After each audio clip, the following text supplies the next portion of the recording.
Outside of the Chinese Communist Party itself, or the World Economic Forum and its little COVID dictators like Trudeau and Ardern, I don't think there's an international organisation in the world I trust less than the World Health Organization to manage future international pandemic policy. Let's just be straight for a moment. As I've been saying since April 2020, the WHO, with Dr. Tedros at the helm as Director General, aided and abetted the Chinese government in covering up the origins of the COVID-19 outbreak in Wuhan with truly devastating consequences for the world. It praised China for transparency at a time the state was killing whistleblowers and claiming human-to-human transmission of the virus was impossible.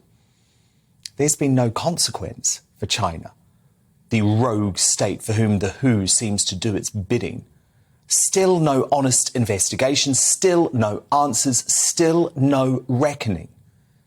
Donald Trump was the only world leader prepared to stand up to this dangerous international organisation, withdrawing funding for the WHO.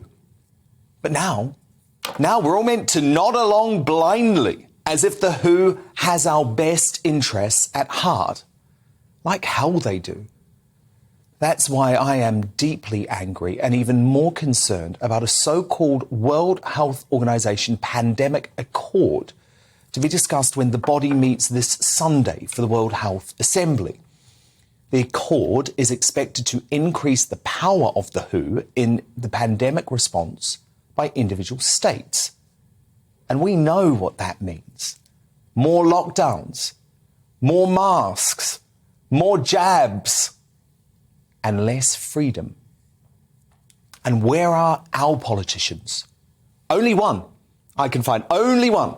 The heroic Steve Baker has actually raised any questions about the WHO's pandemic accord. He wrote, I just tabled a written question to Sajid Javid asking for both a written and an oral statement on the UK's negotiating position in relation to the proposed international agreement on pandemic prevention, preparedness and response under the auspices of the WHO. He added, as I have said time and again, lockdown powers need reform. There can be no question of signing up to a treaty which hands those powers to an unaccountable international body, and I would be amazed if Boris Johnson and Sajid Javid intended to do so. Well, we need to find out.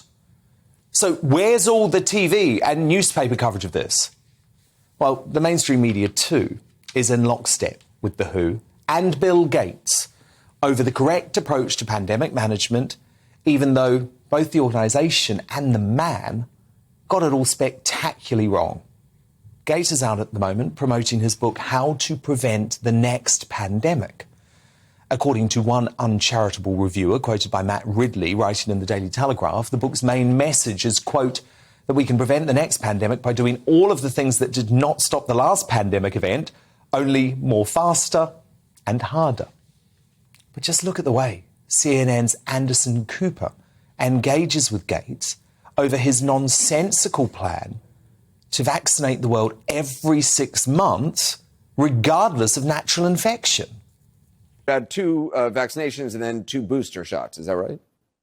That's right. And, for people over, 50 or 60, they'll probably have to be boosted every 6 months until we get even better vaccines.